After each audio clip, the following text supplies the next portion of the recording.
am Mecha Random 42, your favorite YouTube harpy, and I found this article that I kind of want to go over today with you guys. It's really interesting. Now, at first, I was all set to be upset and rant and rave about yet another person calling somebody in a video game sexy, and complaining about the overdrawn, big-boobed video game characters that we all love here on the channel. But then I read the actual whole article, and, I'm actually kind of impressed that instead of just a knee-jerk negative reaction, there might actually be hope for some people. There might actually be some people who take the stick out of their backsides and actually just relax and enjoy something and see something a little bit differently than the quote-unquote SJW NPC box that then a lot of people tend to look at things through. And even myself, I knee-jerk reaction all the time to articles. That's why I kind of go through and read them for you guys. But, let's just take a look at this. This is an article from Kotaku from yesterday. And let's pull it up full screen here. It's by Maddie Myers. So this is an article about the inexplicable sexiness of Ivy Valentine. And here she is. If you guys don't know who Ivy Valentine is, she's from the Soul Calibur and Soul Edge, Soul Blade franchise. God, it was Soul Blade back in the arcade. Or was it Soul Edge? I think it was Soul Edge in the arcade. Then it was Soul Blade on PlayStation. And then became Soul Calibur. And now we're in the Soul Calibur 6 that just came out this past fall. October, I want to say. So yeah, great character actually. I really enjoyed playing as her. She's kind of a dominatrix. She has a lot of moves where she basically has some kind of BDSM throws, for lack of a better word, but I like the character. So, let's see. So she writes, Maddie Myers writes for Kotaku. From the first day I played Soul Calibur in the early 2000s up to playing Soul Calibur 6 in the present day, I have felt every possible feeling about character Ivy Valentine's tits and ass. Alienated, angry, sad, jealous, embarrassed, bored, horny, amused, jaded. Ivy hasn't changed much throughout the life of the series, but I've changed my mind about her many times over the years. So maybe there's hope. Maybe there's hope here. Ivy wears a purple thong leotard with cutout pieces that bear her cleavage and midriff. Yes, she does. The detailing and the cut of her bustier has changed slightly from game to game, but every version of her look keeps the full curve of both butt cheeks and breasts in view. She pairs this with thigh-high boots, shoulder armor, and a sword that transforms into a whip. Yes, it does. Giggity. When she slings that whip at her opponents, she points at her toe and rests her hand cocked to her hip, as though posing for the camera or the player. Yes, she does. And this is one of the reasons why we love Ivy. Absolutely. Usually, if a female character is that sexy, there's some sort of narrative reasoning, however thin. Soul Calibur, now in its 6th entry, has had many opportunities over the years to justify Ivy's overt sexiness. But no, she's still just as I remember her as a high school girl playing the first Soul Calibur on the Dreamcast, which is actually like the 3rd game in the franchise, 2nd game. This is also true of the rest of the female fighters in the game, but Ivy has always been the least subtle of the bunch. Well, she doesn't have, full-on nipples running through her thing like, Taki does. Or is Taki... Now I'm confused on my video games. Wasn't Taki in Tekken? Or Taki in Soul Calibur? It's been forever since I've played this. I need to play this. I just can't afford it. I really want to play it, though. Ivy's aesthetic began with her convertible whip sword. Yes, it did. The design team had multiple concepts for the kind of character who might wield it.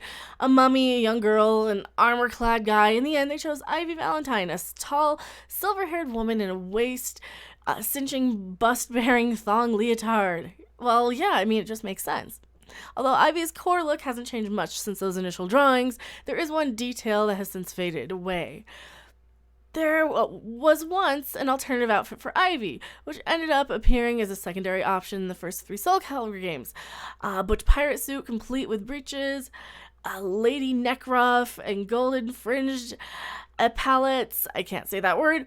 She still wears her high heels, eyeliner, and earrings, but she slicks back her hair looking severe and cold. Yeah, and that's kind of the point. You can choose your different options for the games.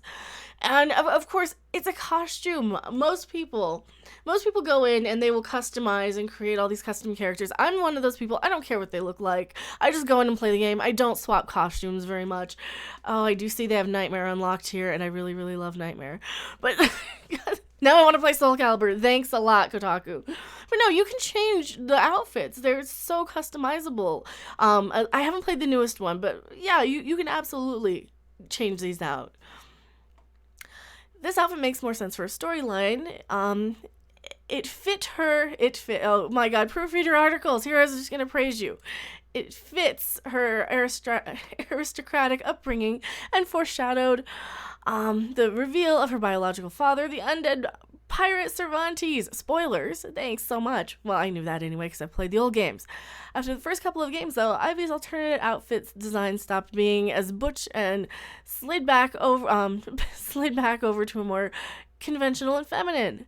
See, who cares though? It's an outfit. Who cares? I don't want my girls wearing a potato sack. We don't want Rose Tico and Soul Calibur. Actually, that'd be kind of funny. But seriously, we don't.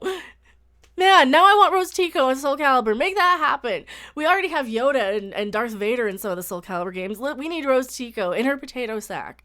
Absolutely. Oh, man, where was I?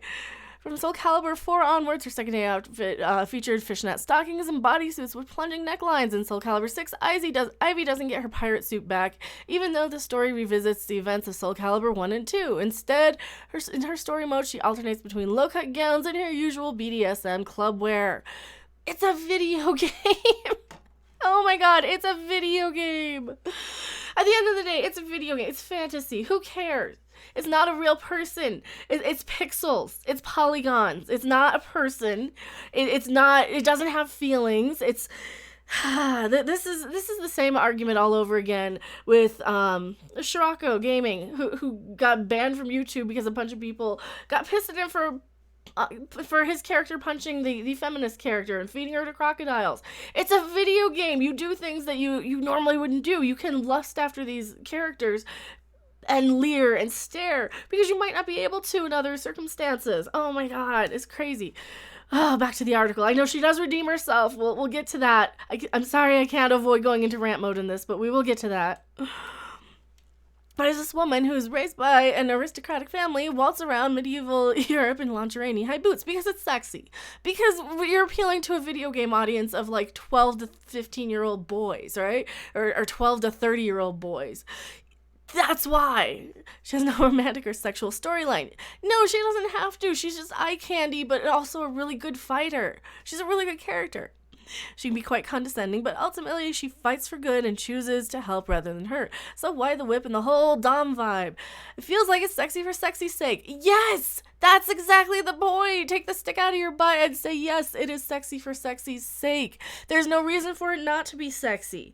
You know, you want to actually sell the freaking video game, your market, and your customer base,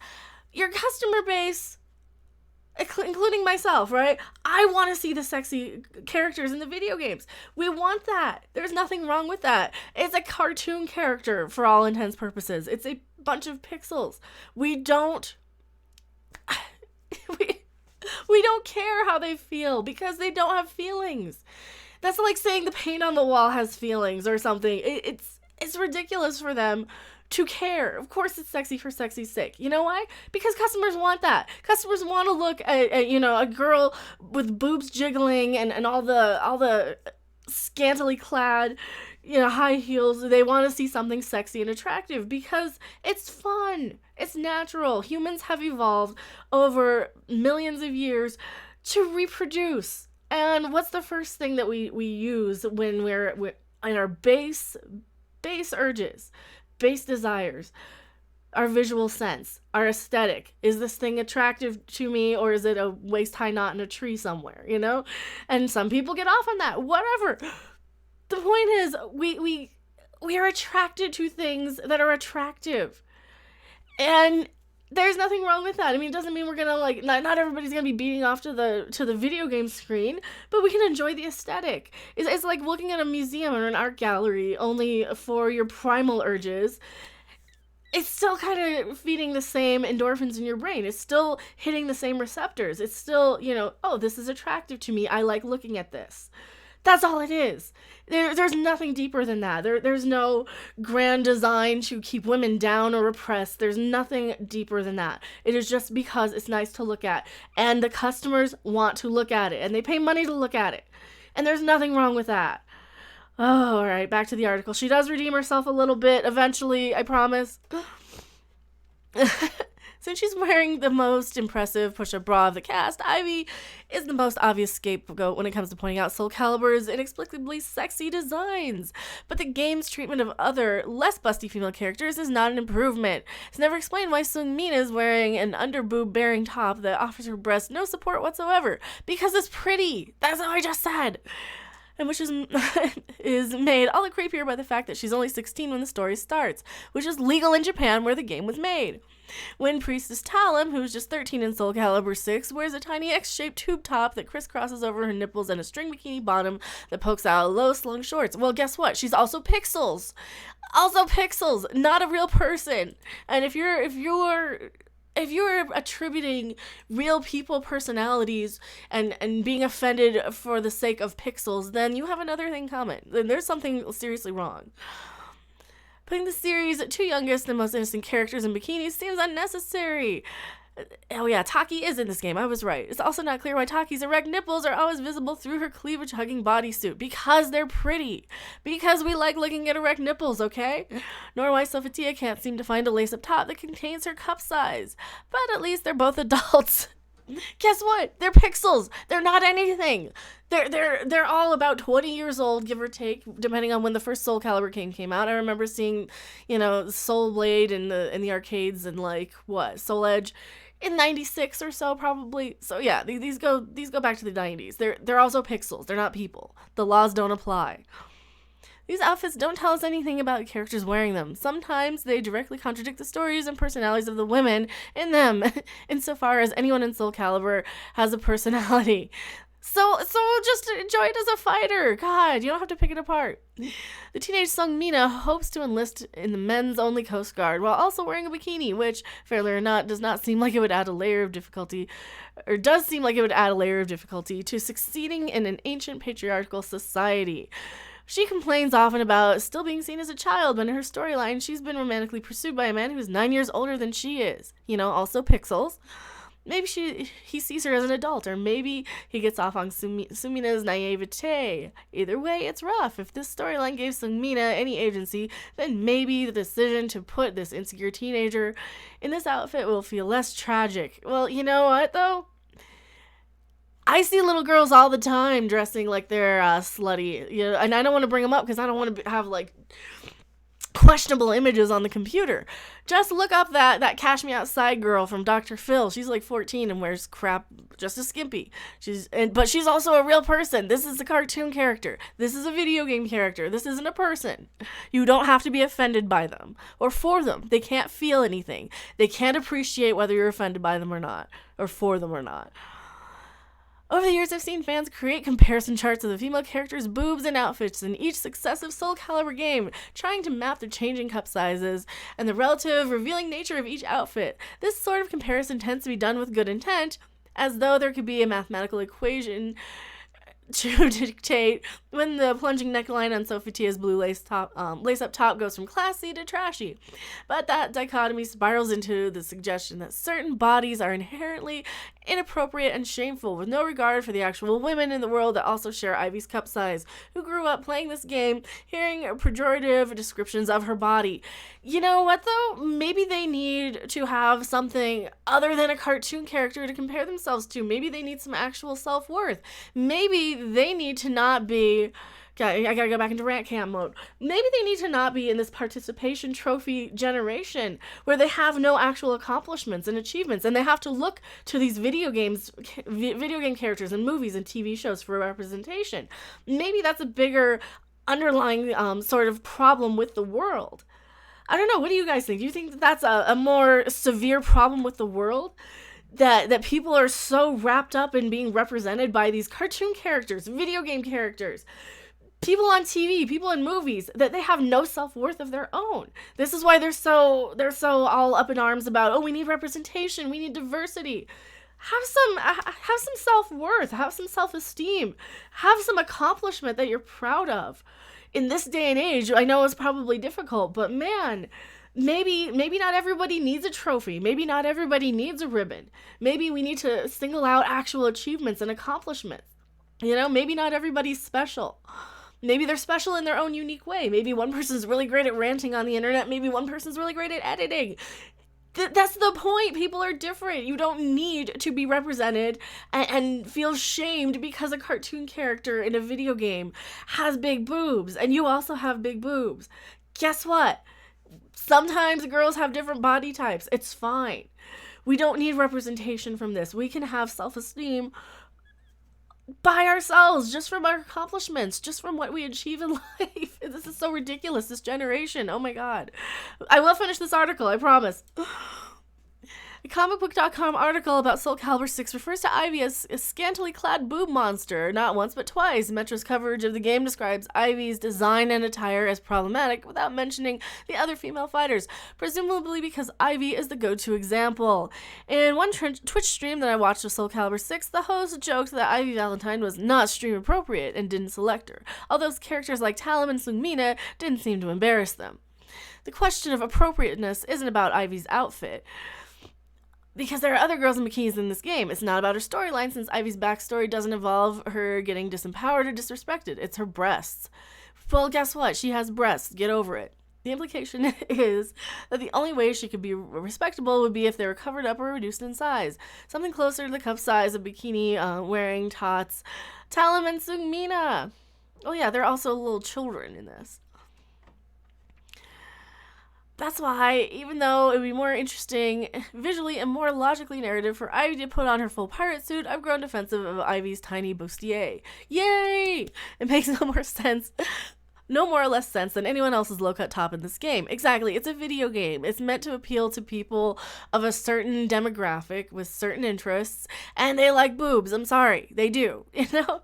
When I see other players on Twitch or in real life expressing discomfort over Ivy, my hackles rise on her behalf. Good. But I also understand the snap judgments people make about her unapologetic, unjustified sexiness. And one time I felt that way about her too, says the writer of this article.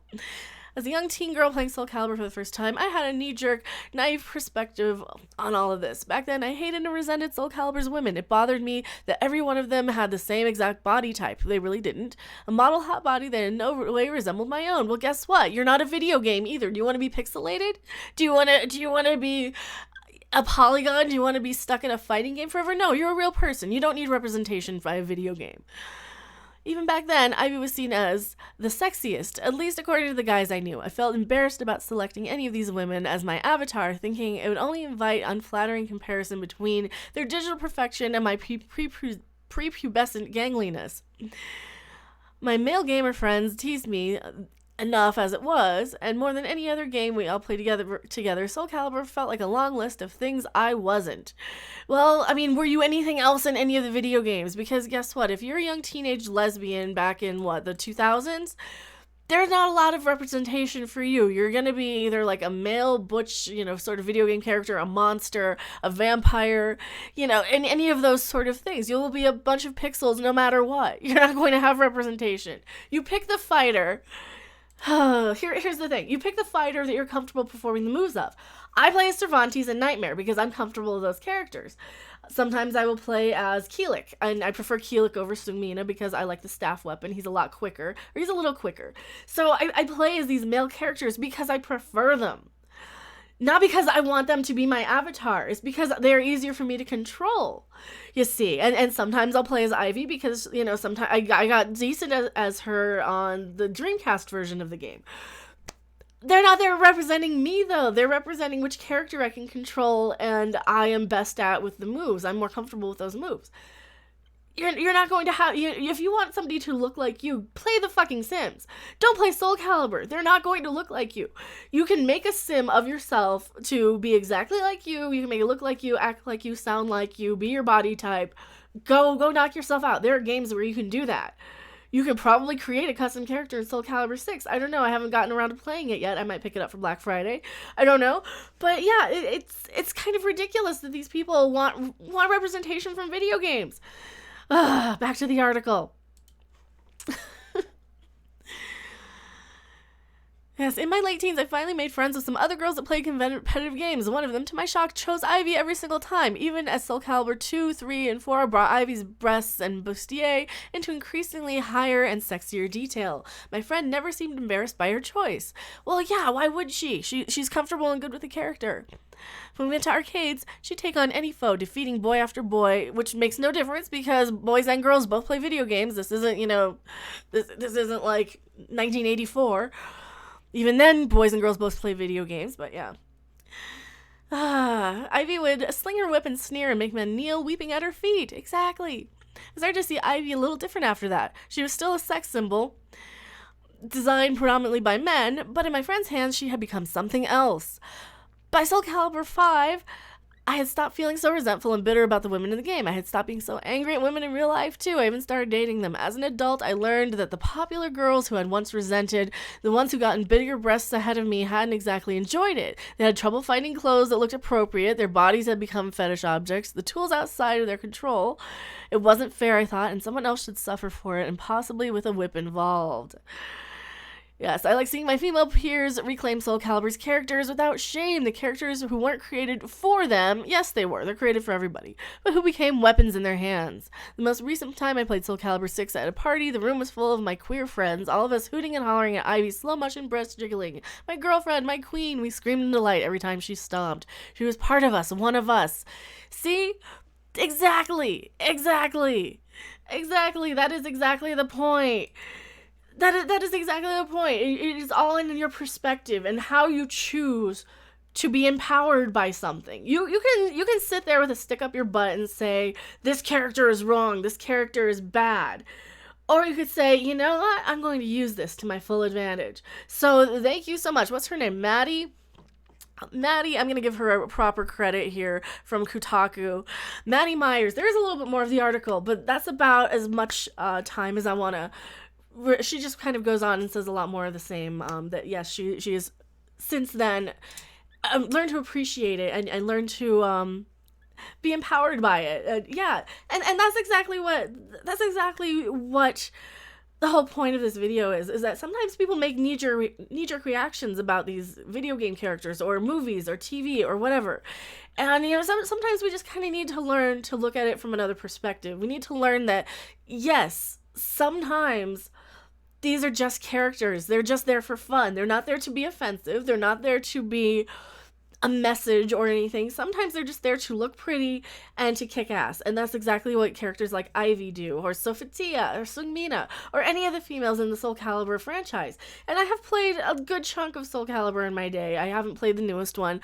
I really, really want to. But yeah, what do you guys think? Do we need this sort of representation? Do you guys care at this point? I mean, is this just a video game to you guys? Or are you looking to be empowered by these things? Are you looking to be offended? Are you looking to be upset by them? Because there's plenty of stuff to be upset by in the real world other than, like, whether or not a video game character is too sexy. I don't know. Tell me what you guys think in the comment section below. I am MechaRandom42. I will see you guys on the next video or live stream. Bye!